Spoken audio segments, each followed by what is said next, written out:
It's the Knicks, Jets, etc. podcast with Alex Trataros, John Meleka, and Raisi on the beat. Let's go.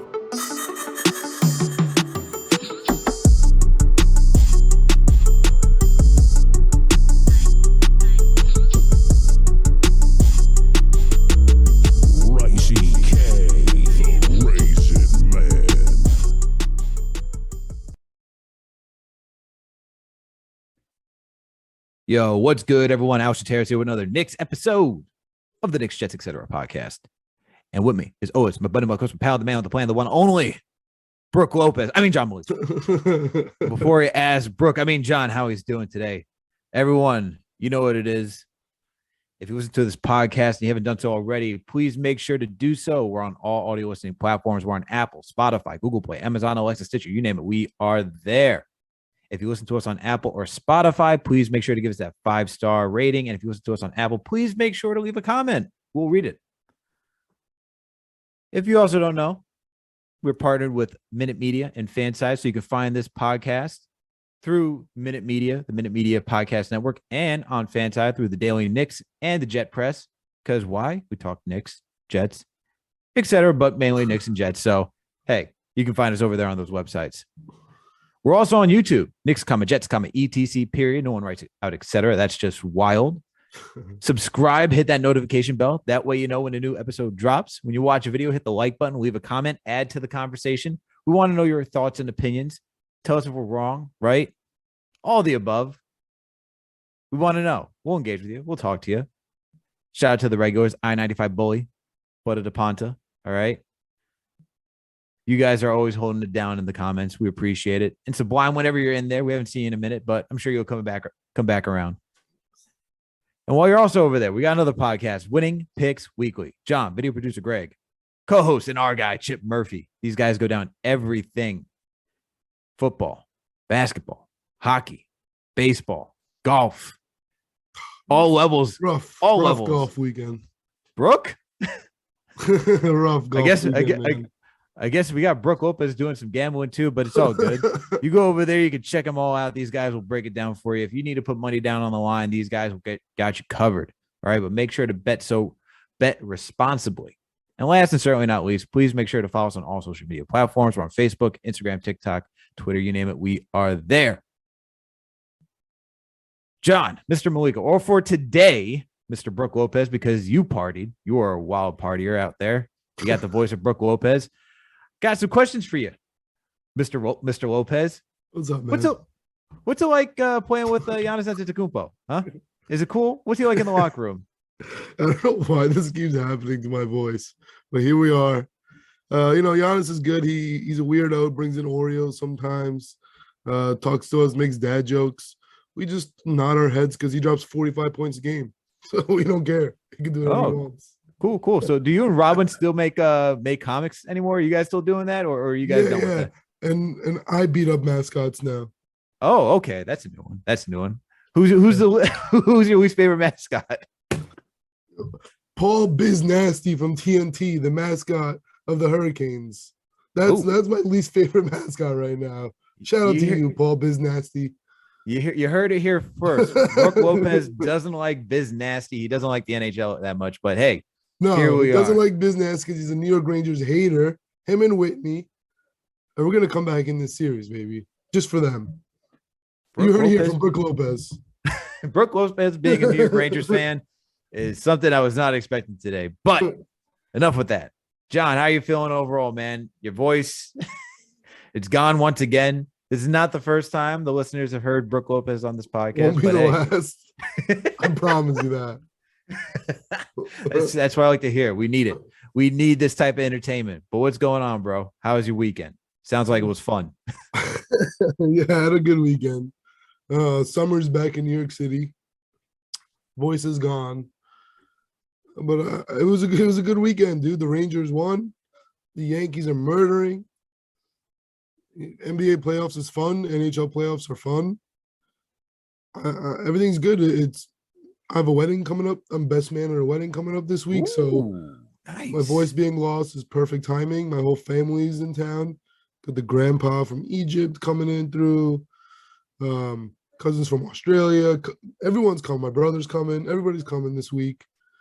It's gonna be fun Memorial Day, but gotta get through this week, man. Gotta get through this week. How you doing? I'm doing fine, man. I appreciate that you're rocking the New York Yankees postseason sweatshirt. Got to show the Yankee pride out there as well. Dude, the Yankees and the Rangers are the two things right now, just keeping us alive. Yeah, and I mean, NYCFC. Yo, shout out to NYCFC for being the best team in the damn league, yo. I'm so hyped. I don't think they've lost a damn game. I think they tied one. I don't think they lost a damn game since Jordan Griffith came on. So shout out to him, man. And shout out to Castellanos. He's about to be the top goal scorer.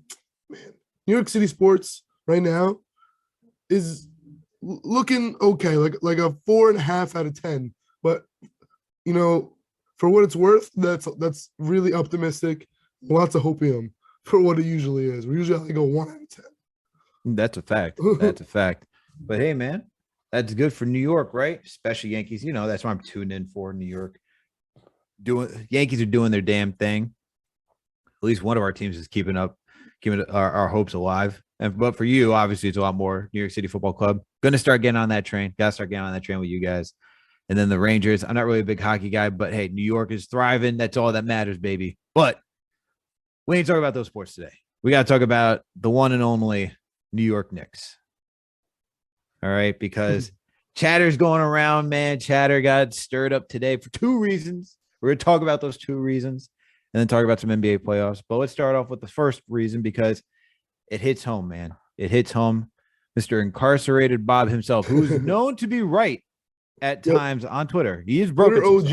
Twitter OG, man. If you know, you know. That's a fact. If you know, you know. It's a fact.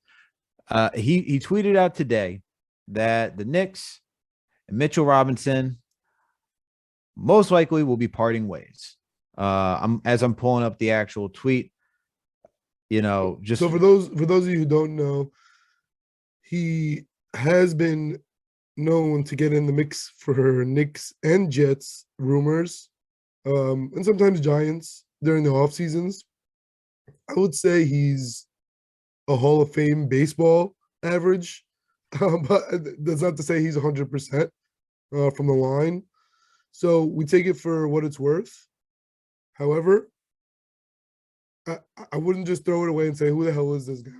He's most of the time, like you said, Alex, if he's not on point, he's damn near close. That's a fact. So here's the actual tweet. Knicks are parting ways with Mitchell Robinson. Could still be used in a sign and trade. Besides the injuries, I really enjoyed his progress each season. Wishing him well wherever he ends up. One of the best second round picks the franchise has made. Now, we also had Jeremy Cohen. Shout out to friend of the pod. He said the sign and trade is a little difficult to do for Mitch. It's not impossible, but there is some legwork. It's not gonna be. It depends. I'm just gonna leave it at that. It's a little difficult, but that's all you need to know. Yo, shout out to Jeremy, friend of the pod. The coincidence. He also has his YouTube under Knicks Film School. His series called Cream. Cap rules everything around me. It's actually a really good series. He's killing it out there, man. He's ready to pounce on you on Twitter. If you give a trade that's gonna hard cap the team, he's out here ready with the scenarios. He's got the collective bargaining agreement down pat. So he says it depends, but I think he's mostly talking about with Dallas because everyone is pinning Mitch to Dallas. Yeah. So I think that's where it really depends. I mean, he could easily be signed and traded, but the Dallas thing gets complicated. It's just funny because I think people are on top of Dallas. One, obviously, because the rumors were with Jalen Brunson, and when you watch the Mavs, they just have no rim protection whatsoever. And then Incarcerated Bob continues to stir the pot by retweeting Stat Muse's the Mavs have been out rebounded by 140 rebounds this playoffs.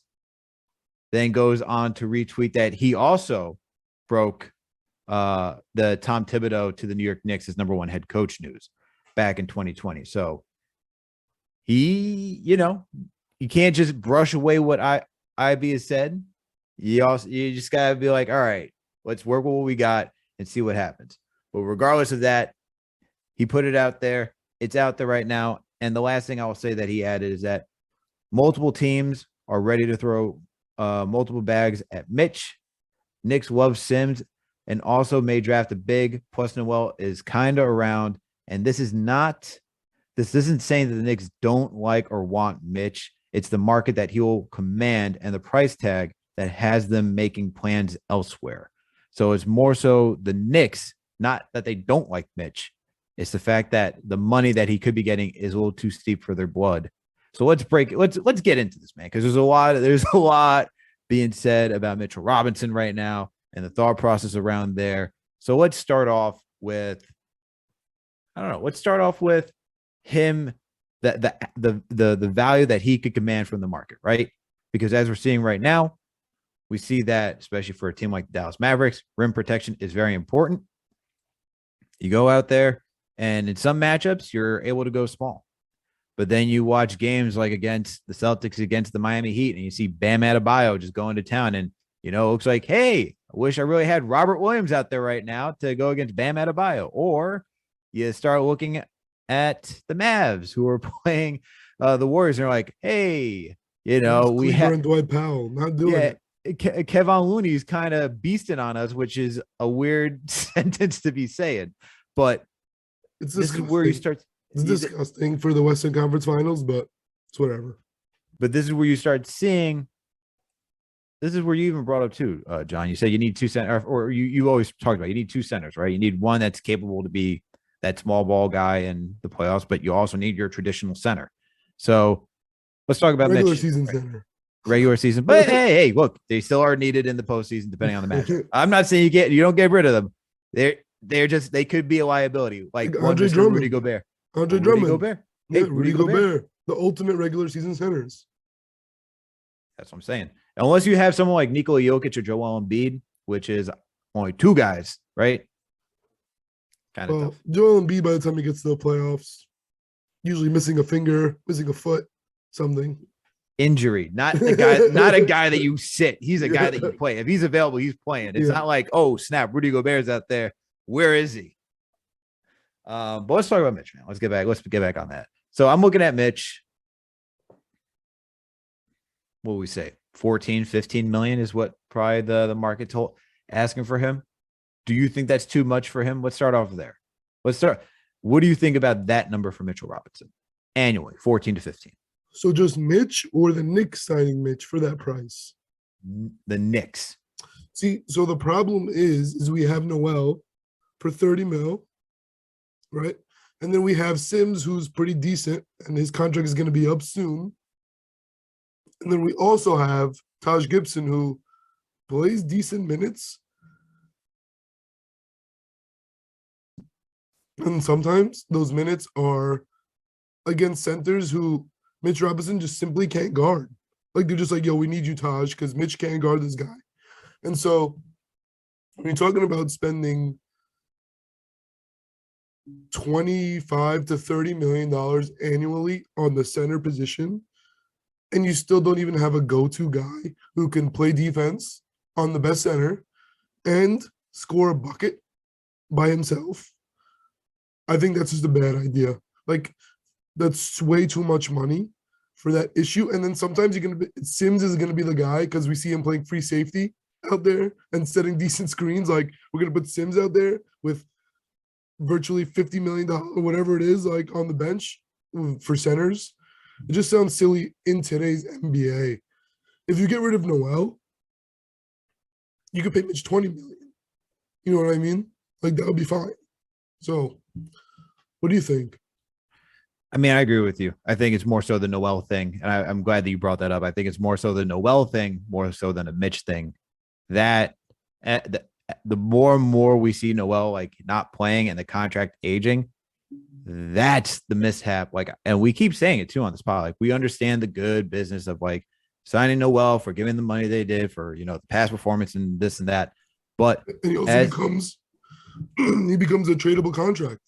Yeah. I mean, this season is now a tradable contract because it's the last year of his deal. Because you got that 3-year deal, 2 guaranteed. Yeah, I get it, but it's like everybody wants it expiring. Sure. People do want an expiring, but they also want an asset in return when you give up the expiring. So, and it also depends on who or the whole situation depends. There's a lot of depends. A lot of depends. But I think that as of right now, when you're entering free agency and you're not potentially looking to trade Noel, and you see Mitch, and you're like, wow, we're letting go a homegrown guy because we decided to pay a free agent just a little too much because we banked that he'd be here and be available, and he wasn't. And that's really it's a mix of hindsight and now just regret after doing that. And I think that's the biggest thing when it comes to looking to re-sign Mitch. However, even adding on to your point, I think there's still a realistic thing that sure you could say, and I know you're jokingly saying 20 million, whatever. Like you wouldn't actually pay Mitch 20 because that's a lot for a guy who's limited. But let's talk about that skill set too, right? Like, okay, is that going to be a lot in 2 years? No, it wouldn't be a lot in 2 years. But as of right now, you still got to calculate for right now what you're trying to do right now. And when I look at a guy who, and don't get me wrong, I love Mitch, especially his rookie season, because I was like, oh wow, this is the best thing we got. We got a center. Maybe we got a center solved. Can't set screens well. You talked, and you highlighted all these things. Defensively can be a liability at times. He wasn't as great as he has been, especially last season when he was really on a tear. There were nights where this season it looked like you put it all together, and then other nights you see him go against Andre Drummond. You're like, where are you? Like, absolutely, like, where are you? And you watch him, comes to not setting screens, doesn't really have an offensive game in the post. He's a rim runner, elite offensive rebounder on the offensive glass. When it comes to offensive boards, solid defensive rebounder. But outside of being a solid defensive rebounder, elite offensive rebounder, and a rim runner, and just an elite lob threat around in the dunker spot, that's very limited for a center who. He's Tyson Chandler. Well, Tyson Chandler could at least do a little bit more. Yeah, he could set a screen. That's it. That's the only thing Tyson. But that's a bit. But hey, that's a big thing. Like, your center has to be able to slow down guys for your wings and your guards for when they are attacking the rim. Right? You watch Mitch out there, and guys can easily just slide right around and trail everybody, and Mitch isn't doing that. So when you see that, and you're questioning, do I really want to pay this guy 14 to 16 mil with the sense that we have guys on the books at that position who are already getting paid? That's where it's concerning. If Noel wasn't getting paid, I'd say, yeah, do the 14, 15, because you can at least say, hey, he can continue to grow and develop his game. Kind of hard to sell that when the books are so tight, especially if they think the market's going to be greater than that. Like, do the Mavs just clear the space or go over the cap just to sign Mitch to get rim protection and hope that he develops? Because that's the other thing. And, Mitch is always alluding to that he wants to do more, or he could do more, and he hasn't done more. That's where I'm confused. He seems like to be like a Phoenix Sun to me. Like letting go DeAndre Ayton, signing someone way cheaper, and then he could be New Orleans Tyson Chandler. You know what I mean? To Chris Paul. And you know what Chris Paul does to centers. He gets them buckets and he gets them boards. So it's not necessarily just going to be Dallas. I think there's a lot of teams. What about Brooklyn? What about they need a center? Yeah. Good Lord, please not Brooklyn. I'll cry. Honestly, it's something that we have to think about. And I know it's something we have to think about. I'm just hoping it's not Brooklyn. I know, but it's so realistic. He's going to be cheap. He's going to be a cheap center that could do exactly what they need. This is all true. So, and as you keep saying, like, you look at the market. Are we going to regret it? Are we going to regret it, Alex? That's what I'm nervous about. I'm being honest. It's so hard to say, would we regret it? Because I would need to see Mitch do a lot more this time, right? And I can actually justify moving on from Mitchell Robinson. I can actually justify it and say, we haven't seen enough. For nothing? That's the issue. not for nothing. It cannot be for nothing. That I have a problem with. We keep saying that. If he goes for nothing, this front office, that's fumble. That's a massive fumble. You could have traded by the deadline. You could have done anything else. But if you let him walk for nothing, that's a big failure on the front office. Massive failure. Like the free agency, like they've drafted well, right? Talking about drafted well. They've traded pretty well. Free agency, it's 50-50. If you let Mitch go, your handling of free agency is piss poor. I'm not going to lie. Like, yeah, I don't think we're 50-50. I think we're more on the 40 side of 40-60. And if we let Mitch go for nothing, we're going to be like on like the 10-90 scale or like 15-85. That's definitely been our worst part of this front office. And so I'm holding out hope. For example, I'm not regretting Reggie Bullock, even though he had great playoffs and he's in the Western Conference Finals. Like, I don't regret losing Bullock. Yeah, but that Bullock is something that, you know, you test the waters, you see what you have. And at that point, let's also be real. Bullock was very instrumental to what the team was doing. They weren't going to trade him because of how well they were doing. He was also a leader in the locker room. Actually, if anything, it was a failure not bringing him back because of the leadership that we needed in the locker room, right?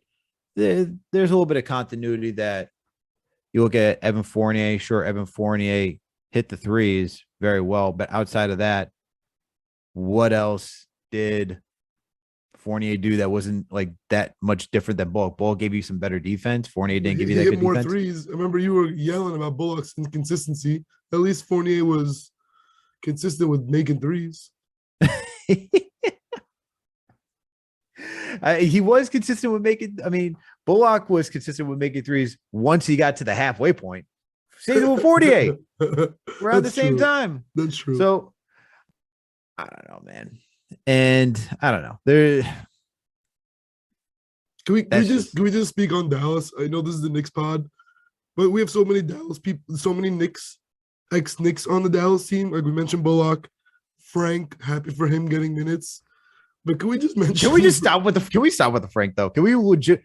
I love how everyone's like hyping up Frank during the playoffs. Like, ooh, for the 5-8 minutes as it man played, he's a useful and successful. It's like, guys, he was like Frank. I wished Frank all the best while I was here. Let's not make him more than he is. I just love him. You know. Like, he's a feel good story for what he's doing right now because I think he can be a useful player. I think he can be a useful role player, but let's not hyper exaggerate what he is doing in the playoffs. Okay. Which I'll put it into some perspective. I'll put it in perspective. He is a player that your baseball team drafted, and then he got sent over in a trade as a player to be named later, and you had high hopes for him, even though he had some call-ups, didn't work out, and now he's doing well in the playoffs. Like he's getting some at-bats or some pitches in, and you're like, oh, my guy. You know what I mean? Like, it's nice. And that's it. Yeah. And that's it. Can we leave it at that? Can we just talk about the last guy? First of all, shout out to KP for leaving Dallas and Dallas doing so well without him. Thank you. But also, and most importantly, Theo Pinson Gate. Theo Pinson Gate, bro. First of all, I love that Jason Kidd was saying he's the best hype man in the league. Shout out to Giannis's brother, who is apparently number 2 on the list of biggest bench hype man. But dude, did you see the refs going up to Theo Pinson pregame and telling him, take off your white shirt because Golden State's wearing white? And he said no, and then they got smacked. Like, do you think there's anything to that? Or am I just tinfoil hatting it? That because he wore white, the like, you think the Warriors refs are pissed, like, because they asked him to do something. He said no. Like, do you think that has any effect on the game? Honestly, because how can it not? Like, it does. Like how much? I think it's the question to me is like how much does it affect the game? But like if it does affect the game. If it's a 50-50 call, it's not going to go for Dallas because like they hate this guy. He's like, they're so human. And after Tim Donahue interviews, whether they're biased or not, there's just so much insight on refs and like how they have meetings about players and all this stuff. I know we're a little off the rails, but I'm just curious because Theo Pinson's your guy. So I'm wondering, like, what would you have done in a situation? Like, are you annoyed with him? Then like, dude, just change your shirt and like, don't piss off the ref, or like, are you like, no, like, do whatever you want? Like, I what would you get want this. him to do? If this was the Knicks, I would be going nuts. I would be freaking out about the I opinion think every day. I'm being honest. let's put it. All right. This is going totally off the rails. True KJE Come fashion. on, Theo's our guy. He is our guy. So here's how it goes. I understand from a player's aspect that you're trying to take every single leverage you can to win the game and cause the other team to make a mistake, whether it's passing to you when thinking like your player, like Steph Curry did to Theo, and just like what the hell, man, right? Because guess what? It's a distraction. Players are doing like quick glances out the side of their eye and they're trying to pass it and just try to keep the ball moving and stay in rhythm, right? And you look at Theo, who's wearing the same color, it's like, oh my God, that's a wasted possession. It's a turnover. And if you do it again, it's only helping your team get the ball back, right? I get it from a player standpoint where you're trying to do that all the time, because just like Chris Paul, if you're a big Chris Paul guy, Chris Paul is that type of dude that's like, I'm going to do every single thing to win. I know that specific rule in the book that if your jersey's untucked, that's a technical right there. I'm going to call annoying. it. So annoying. But guess what? That's the type of stuff that, you appreciate your teammates to do because you're trying to get that edge. You're trying to figure it out, right? So as a player for the team, I understand it. Overall, you should probably just change your shirt, because guess what? It's the difference is when Chris Paul did something like that to regular season game, right? You're now in the playoffs. It's a 7-game series. You're seeing these guys. You're seeing the same team over and over. You're probably going to get the same crew it's again. In Golden State. Yeah, you probably should just keep it moving. He's going to wear white again. Game 4. It's confirmed? Yeah, he's going to wear – he tweeted it. They wear a white and like blue thing. All right. I mean, I don't know why you want to do that. But That's what okay. I'm saying. That's what I'm saying. Like, I don't know. It's just weird. He's our guy. We're talking about Knicks in Dallas, so it's relevant. I mean, if we're watching NBA playoffs, Knicks fans, if you're listening here, we know who you're paying attention to. So it is relevant. But, dude, talk to me about Bullock and how we missed that position, because even though I don't miss Bullock on the Knicks, and I know you were smiling somewhere when he went 0 for a million last game. Okay, you're like, this is the guy I know. This is the guy. This is the guy. Because like for the last 8 games, it's been, wow, the Knicks let go of this guy. They need a wing. Like, what were they doing? So my question to you is, who on the Knicks is filling that spot for Bullock? Like, is that where we messed up? Like, do the wings win it in the NBA? And is the whole center thing nonsense? Is the whole point guard thing nonsense? Like, is it really the wings? Because the best players in the league are wings. Like LeBron, KD, Tatum, Jimmy Butler, like Jaylen Brown. Everyone. You know what I'm saying? Like, all the big guys, all like the big stars are wings. Yeah, man. I mean, even with Ben Simmons, even though he plays point guard, he's a wing for his size, right? When he's playing, all these guys that you're mentioning, they have the intangible of being 6'7" to 6'9", like over 7-foot wingspan. They can guard 1 through 4, multiple positions, and that's what I'm looking for this team, right? And not saying that Bullock is the prototypical guy that you want. Reggie filled that role very well on this team, and he did a commendable job, right? Now it's RJ Barrett who we saw fill that role, and RJ did a solid job. But outside of RJ Barrett, who else on this team did that? Like, are you asking Quentin Grimes to go guard threes like that in a starting rotation? Hell no. I love Quentin Grimes. I think he's a tenacious defender. I think there's some matchups that maybe he can, but I'm not saying Quentin Grimes is that dude that I would want at the 3 guarding Kevin Durant and all these guys that we just mentioned, and RJ has probably the best shot at defending them because of his size, because of his weight, and can go toe to toe with them. Now, we saw this past season that he struggled in some matchups and that he's not necessarily the quickest guy to go match someone like Kevin Durant or Jason Tatum or Jaylen Brown, even DeMar DeRozan while he's out there, right? Oh, he can go DeRozan. He can, but I'm just saying, like, there are times where DeRozan had him too. Like, yeah, I know DeRozan has everyone. Yeah, but I'm saying, like, these are like the guys that you're thinking about playing that position, right? And that's where I'm like looking at this draft. And there was a major discourse today on Knicks Twitter on whether or not the wing is important because we have wings, because we have RJ Barrett, we got Quentin Grimes, Cam Reddish, Evan Fournier, Alec Burks. Well, this is my thoughts on that. I think there's three of those guys that are actually wings, and that's Cam, RJ, and Burks. Now, the issue that I have, yikes, now, bro. Now, hold on. That's tough to listen to. Here's the issue that I have, because I know what people really want. They want Cam to get into the rotation. So if we bring and I want to see Cam in this rotation too. Don't get me wrong. That's the magic words in Knicks land. Cam Reddish being the starting wing. Or even just in the rotation, like even in the second unit, like we just wanted to see Cam minutes, right? We just truly want to see Cam minutes and overlapping with RJ. We spent the first round pick on him, bro. 100%. And I agree with that. Like you and I both agree on that. My thing is that when I hear that, I haven't seen enough of Cam Reddish, and the league hasn't seen enough Cam Reddish. The Hawks query haven't seen enough Cam Reddish where we can say that you're solid there, right? And for the Knicks, we talked about this 2 weeks ago, a week or two ago, whatever. The Knicks have half a season to evaluate Cam Reddish, right? Like they have to make a decision. They spent a first round pick. They got to figure it out. If he's not starting and if he's not in the rotation at the beginning of the season, that's an issue. And if you want to tell me about everyone else I just listed, if we bring everybody back, I don't know how you're saying Cam Reddish is getting into this rotation. Not that he's not talented, but Tom Thibodeau would utilize Burks and Fournier. You know, those are two guys getting in that rotation because they've been paid for, and they're his guys. We saw it. So one of those two guys has got to go. All right, and I think one of those two guys will go, more so Burks than Fournier. So now you get rid of Burks, right? Now you use. I think it's Burks because I think he has the best value. 1 year contract.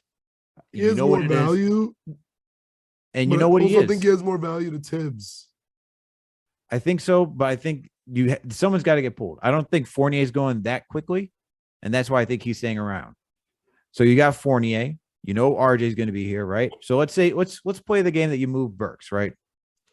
You move on from Burks, and now you get Cam into the rotation.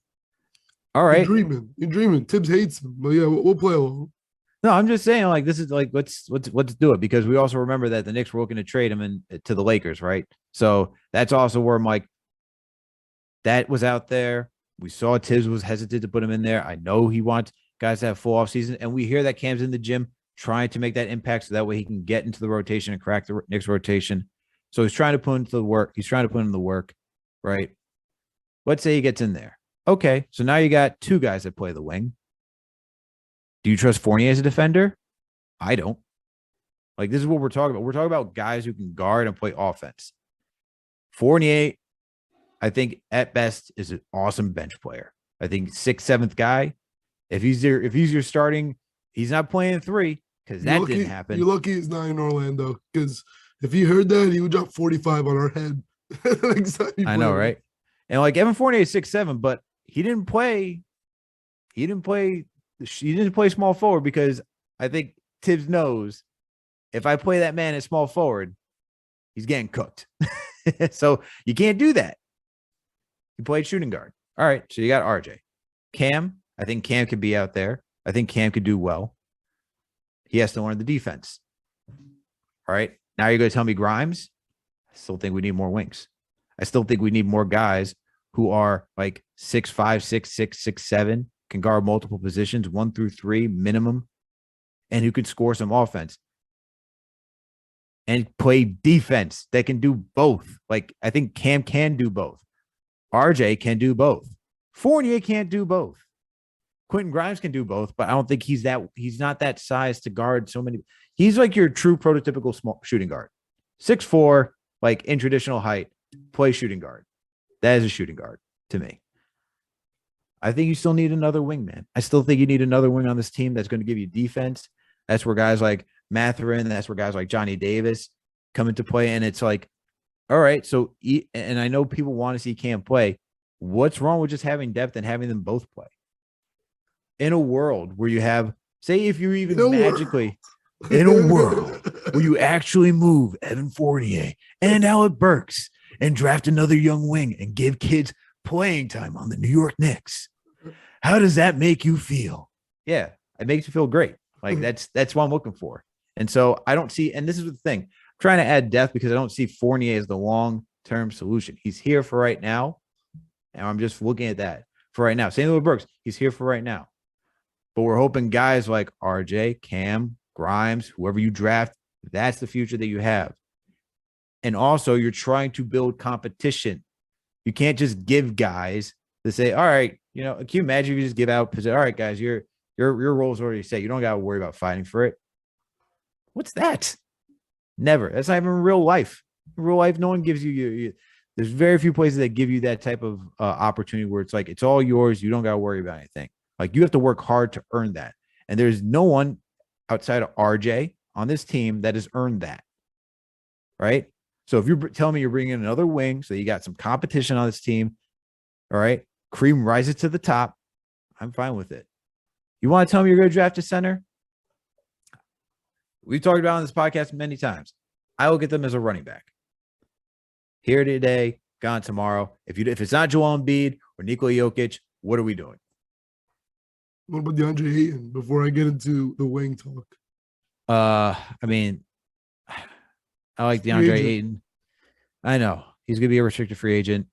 I like DeAndre Ayton. He has more game than Mitchell Robinson. I would pay him. He's definitely going to make more than Mitch. Yeah, and I think that's what, like, looking at him in the playoffs, he's the guy that needs a point guard that's going to get him the ball, like get him activated. That's my only concern. Like, Chris Paul can do that. But he could score by himself. He can, but it's not, in opportunities, especially when Chris Paul was out and you're looking for Ayton, he was he was MIA. So that's the thing where that's why I'm saying Nikola Jokic, Joel Embiid, you don't have a point guard, doesn't matter. Those guys are still getting their own. You know what I mean? Yeah. Rudy Gobert is not getting his own. DeAndre Ayton is not getting his own by himself. So in spurts he can, but he's not that dominant. He's not like a Giannis Antetokounmpo. Like those, like Giannis can play five. Those are the type of guys that I'm looking at. If you're telling me you're going to get a 7-footer that can do that, no qualms. Are you going to tell me Durant or Williams or those type of guys? I feel you. That's why I'm looking at wings, man, because you can never have too many. You can never have too many. So I'll go with your scenario of getting rid of Burks because I do feel like that's pretty likely, even though he is Tibbs' boy.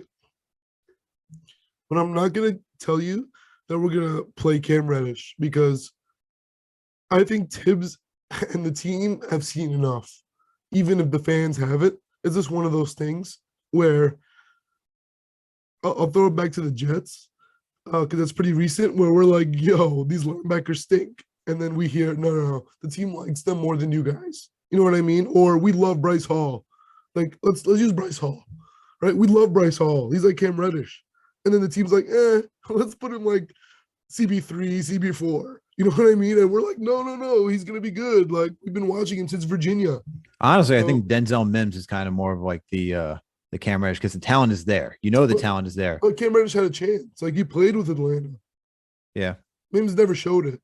You know what I mean? Like, at least Hall showed something. So what I'm trying to say is I think that Cam is gone. And I think that I'll go with your scenario. Burks is gone just to open up the rotation. So you have a point guard. We'll call him X, or we can call him IQ, just for everyone to be happy.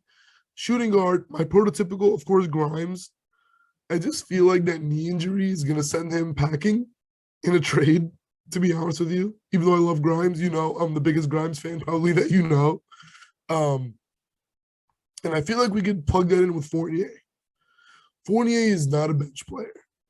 Like, I know he's a streaky shooter and doesn't play defense. So it's like, yeah, sounds good. Go in the second unit and just shoot threes.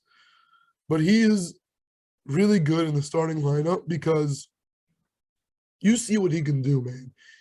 he could play a little bit of defense, but he could like light up 3 threes in a row, no problem.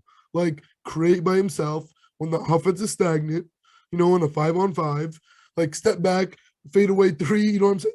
That's a click. So I like Fournier at the 2, but that causes a defensive issue. That's where RJ steps up.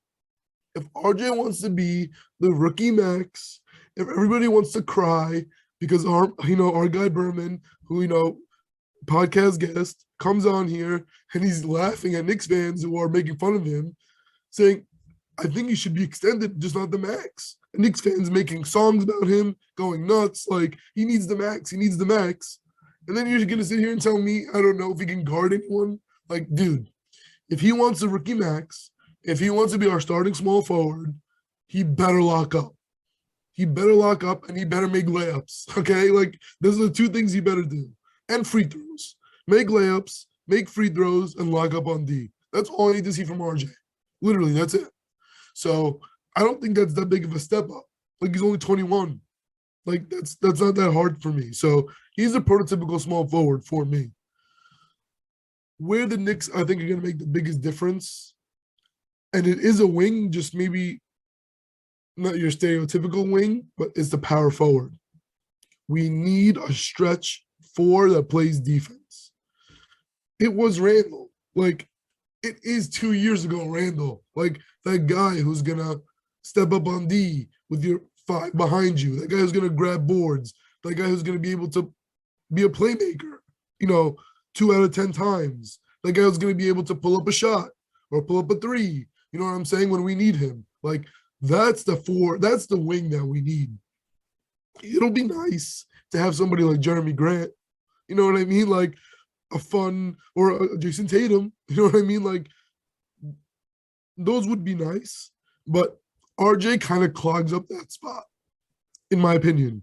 Like, we just have to build differently. If you want to build around RJ, that's what that means. You can't bring in 2 small forwards. That's not building around RJ. Well, I'm looking. See, here's the thing. When I look at a wing, right? I think of a wing that can play shooting guard, small forward, maybe even some small ball 4, which RJ can do. But I'm looking at it from a bench standpoint too. Fournier is only here for now. Yeah, you look at this season. I'm not expecting this rookie to get that much burn. I'm expecting this rookie to come in, learn, get a year under his belt, as we've seen, because we have, as you pointed out on the last podcast, a lot of youth already that's going to get that playing time, right? They're already solidified. Quentin Grimes is going to be in the rotation. He's earned it. Somebody's quickly. Rotation. Yeah. So look. And I think Grimes is going to be fine, even though he hurt his knee. It's going to be Grimes. It's going to be quickly. It's going to be RJ, Toppin, right? 4 guys right there. It's 4 guys right there. You got to have Evan Fournier back here. As of right now, we still got Randle, right? Whatever point guard you get. Can I be honest? I would love Obi off the bench if you don't have a star power forward.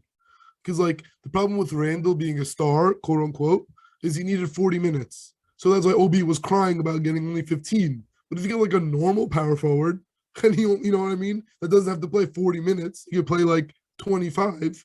And Obi can also get 25, and whoever's doing better can close out the game. I would like that.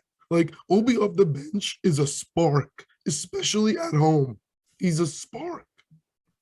Yeah, I mean it's great. I think we're not talking about that. We're just talking about wings right now. And because he can play wing. He plays Sean Marion wing, like the type of power forward that we need. You know what I mean? But that's for like then's NBA. Today's NBA is much different. I don't know if he's. I don't think he's that. I Obi in the playoffs, dude. You don't think Obi Toppin on the Golden State Warriors would be the most talked about player right now in the playoffs? Oh, 100%. I think he would be going. But they, you know what they'd be doing? But they'd be putting him. See, the thing is that with the Warriors, they'd have probably Draymond at the 5, Obi at the 4, and you're like, okay, we could do this because Draymond can play small ball 5, and they love to run that small ball lineup, and you have Obi out there running up and down the court, doing whatever he wants to do. That's a little different than what we got over here. But I'm looking for a guy that can actually play multiple positions, a little bit more fluid. If Obi was a little bit more fluid in his movements and not just so linear, like straightforward out in there, like he can actually have the lateral agility, I'd be more comfortable doing that. I just haven't seen that from Obi to be that comfortable. That's what I'm looking at, man. And I'm also thinking about Evan Fournier is not going to be here. He's not going to be a long-term solution. And I'm just looking for having depth. You know, we talk about 10 guy rotation for Tibbs, but there's another 5 guys you can have on the roster. All right. And we saw this past season. We had Julius Randle playing the 3. I know you were loving it. You were like, oh, yes, please, more of this. Yes. Let's go. You're like, Mitch, Taj, Randle, that's the front 3. That's beautiful. That's beautiful for me. It's music to your ears. I know. You love it. Because Taj can actually play defense, and Mitch just stands there, gets boards. It's fantastic. If Randle was actually hooping like he was last season, it'd been a lot better. Yeah. But that's another story for another podcast. But you look at that, and that's where I say we didn't have enough. The fact that we had that as a rotation for a little bit, that as our 3 to 5, and then on top of that, towards the end of the season, we lose Grimes, we lose RJ, we lose Cam. How can you tell me that we have enough depth at the wing? Not you personally, but how can anyone say that we have? How can anyone say that we have enough depth at the wing? We legit saw throughout twice this season that we lost dudes. We lost them, dude. But like, okay, how about this for a wing, quote unquote? Karl Anthony Towns. Like, that's the type of. But he's not a wing. But he's not a wing, bro. I know. But like, for this team, because of RJ, like, you have to build like that. You know what I mean? But what if you put RJ back at the 2?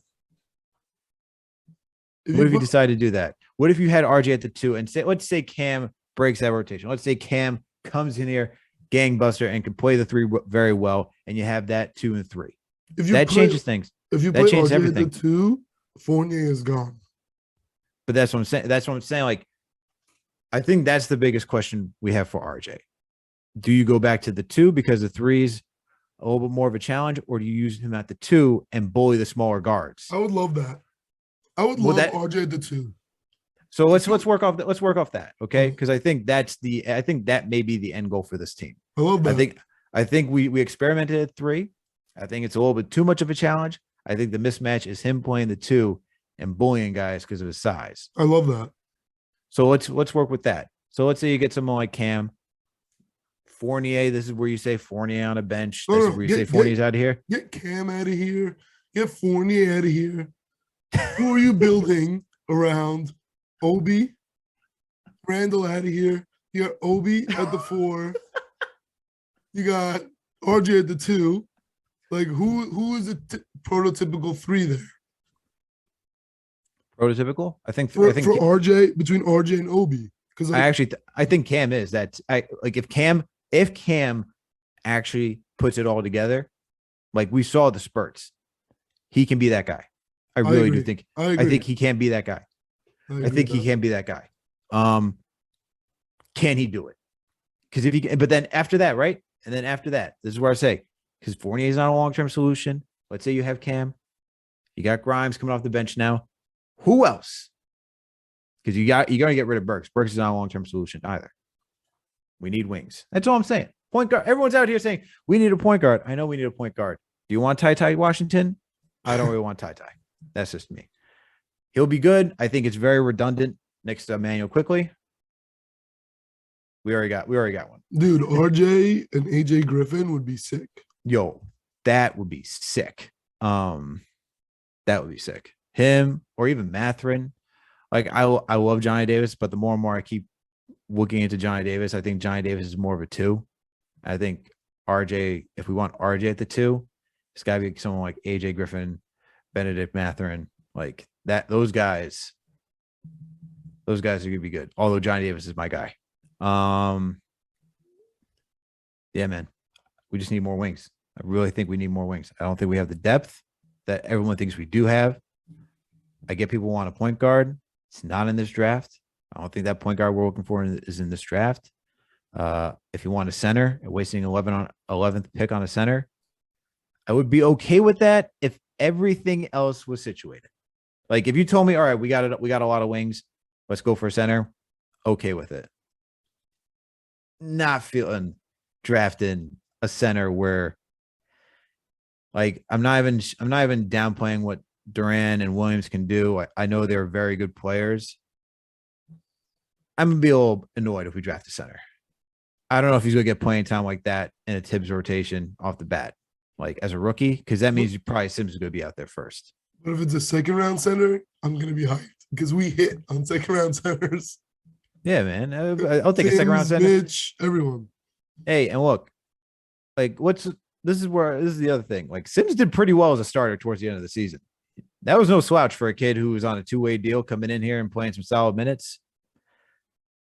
Not saying Jericho's going to be this elite starter, but don't sleep on Sims as like a solid, formidable center for right now, while not needing to waste your 11th pick on a center. Not yet. Not yet. I still think a trade's coming. Grimes. This offseason is going to be very interesting. Grimes, Burks, Noel, something in the pick. I can just see it, man. This offseason is going to be very interesting, man. I'm cool with it taking its time. We're recharging. We're enjoying the summer. I'm not cool with running it back. That's the only thing I'm not cool No, with. hell no. Yeah. If we run the same team back, I'm throwing bricks at the TV. Yeah, don't want to run it back with a rookie? No, thank you. Let's do something else. No, you can't run this team back and then draft a player too. Then that's just insanity. But hey, man, let's move on to this last topic because we got some playoffs, man. We got playoffs going on right now as we're talking. Got Celtics Heat. Dude, barely is right. Suck right now. Oh my god. I mean, the Heat and the Celtics last game was kind of interesting towards the end, but that was an abysmal game to watch just because the Celtics were turning the ball over left and right and didn't show up in the first half. But Warriors are just shellacking the Mavs. And we got to hear, let's talk about this team first. Let's talk about the Mavs and Warriors first because you said the Mavs are going to win this thing. I did. Well, I mean, here's the thing. I have a problem with people calling this Golden State Warriors team an elite team. They're definitely going to win. And we're just thinking about the 2015, 2017, 2019 Golden State Warriors. That's not that team. They're way worse, in my opinion. So that's why I don't really give them that credence. On the other hand, the Mavs are a freaking play-in team, and they have a high-usage player as their star, and we know that doesn't win. So I'm being like my NBA freedom award. Like, they don't deserve it, these Warriors, you know what I mean? But if I take a step back, this is a legacy for Curry. Like, this is a Curry legacy playoffs because the team stinks. So instead of saying, the Warriors stink, who cares? It's, the Warriors stink and Curry is doing this. You know what I mean? So it reminds me of when LeBron took Boobie Gibson and all his friends, you know what I mean? And when he took the Cavs, beat the Pistons, all the stuff. Like, that's what this reminds me of. So I know they have Clay. I know they have Dre. Like, they're not the same players as they were a couple of years ago, whether it's health or whatever. So that's my thought on that series. I think Dallas is going to win the fourth. Luka in closeout games is pretty good. I wouldn't be surprised if he could win one in Golden State. That's all he's got to do is just win one. So he's going to win the one at home. If he could surprise the world, I was all over the Suns. If he could surprise the world and beat Golden State in that game 6, in that game 5, and then you have things are gonna start rolling for him. So I don't think they're gonna win the series. I think Golden State's gonna win the series, but I think Dallas might get a game or two. Definitely gonna get one, maybe get two. I could definitely see 1, 2 back to back. That's kind of tough to do, being up 3-0 on a team. I think we're getting the gentleman's sweep coming for Dallas. It was hey, look, man, give kudos to Dallas. All right, no one saw them beating Utah.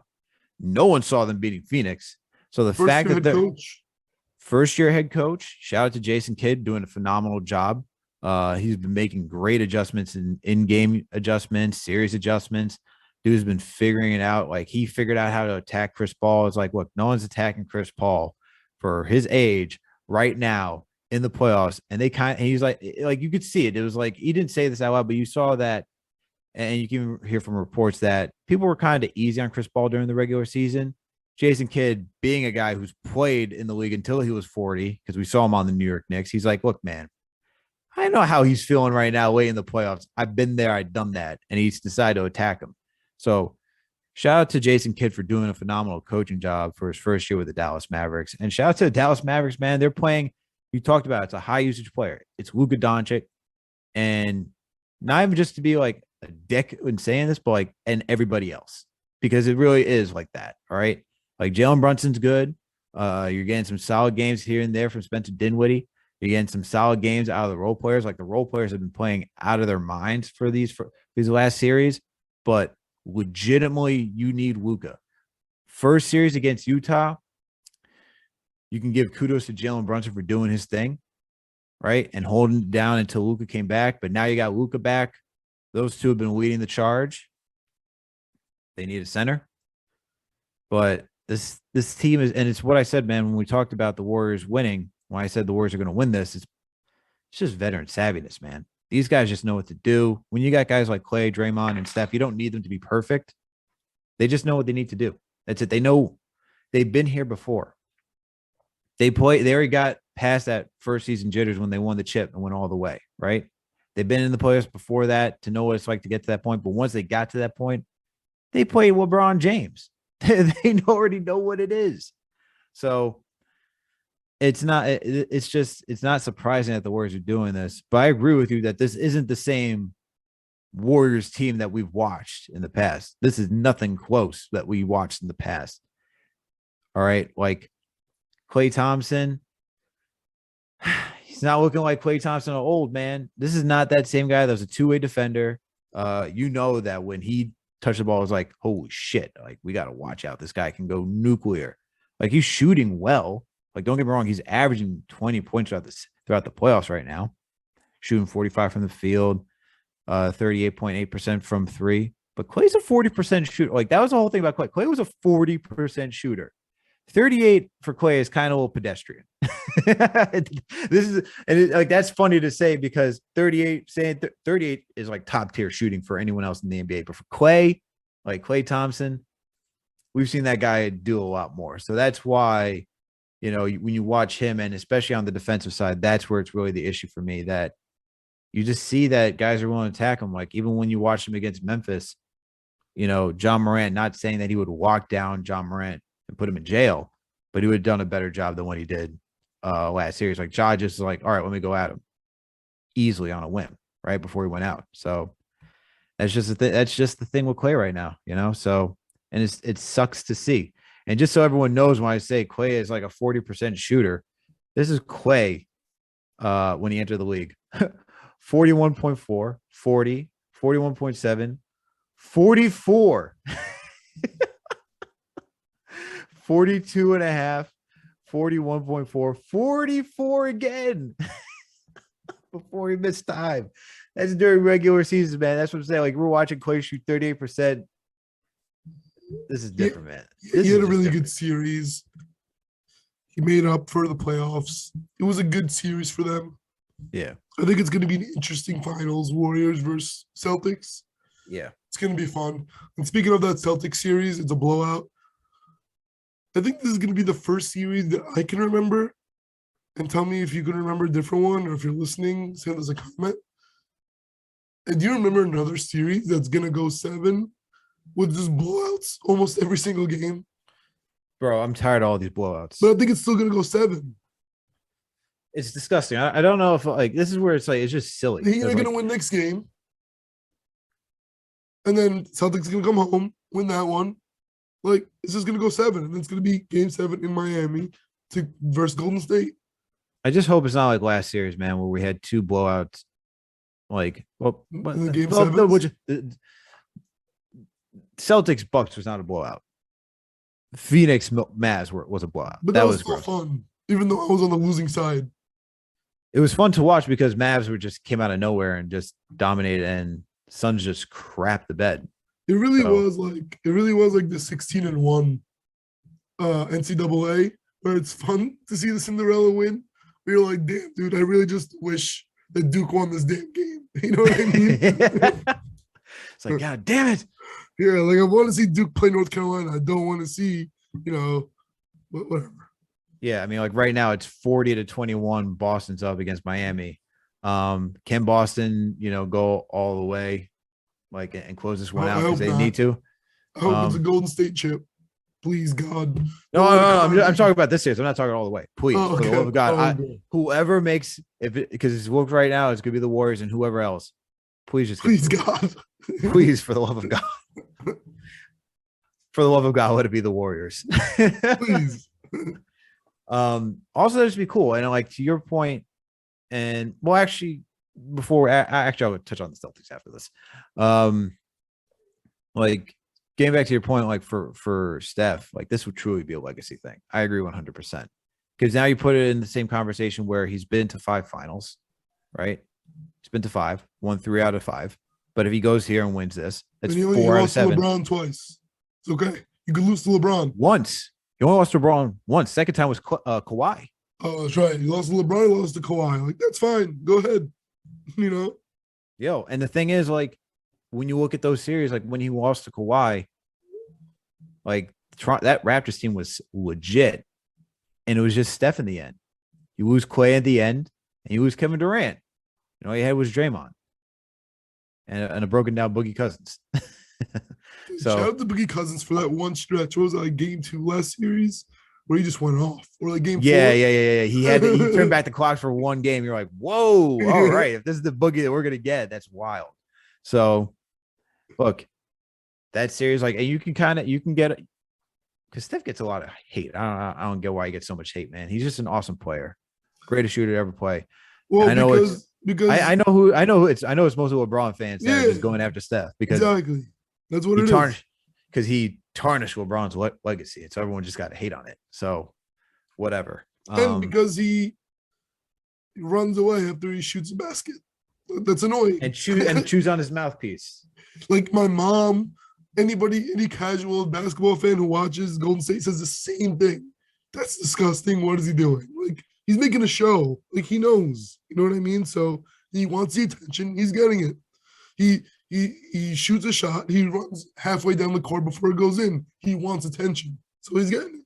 Hey, man. It's like LeBron before every game throwing baby powder up in the air, right? You like the chalk? It's a show. It's however they want to like make their symbol, whatever. But before we get out of here, John, question on the Heat Celtics game, because look, Jimmy Butler's back in tonight after his knee flaring up. Heat are just struggling to shoot right now, which is not shocking. This team is gritty, but they're not really good offensively. But last night or 2 nights ago, we saw the Celtics have over 20 plus turnovers. And I'm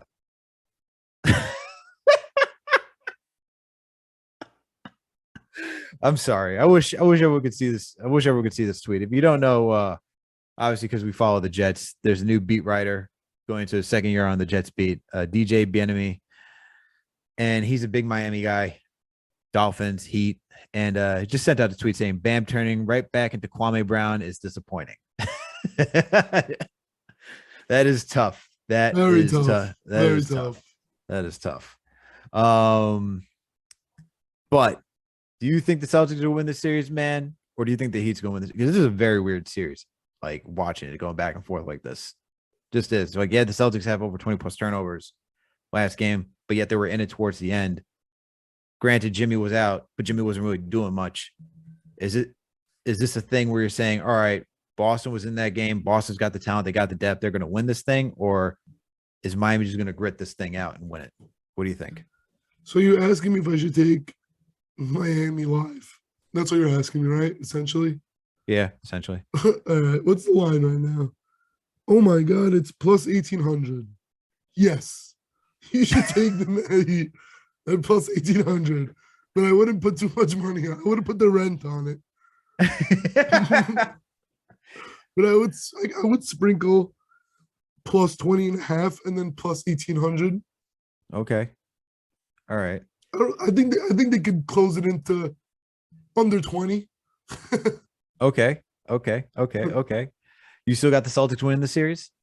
I think Celtics in 7. Yeah, that And seems I about think right that- for the series. I think that Scott Foster's going to make Dallas go 6, at least.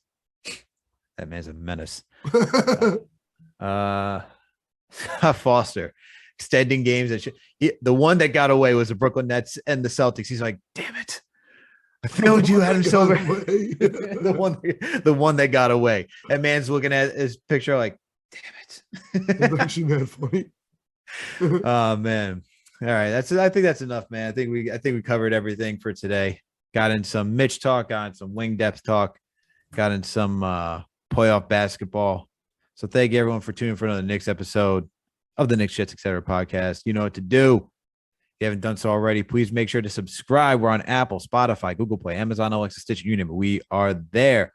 If you listen to us on Apple or Spotify, please make sure to give us that 5-star rating. And if you listen to us on Apple, please make sure to leave a comment.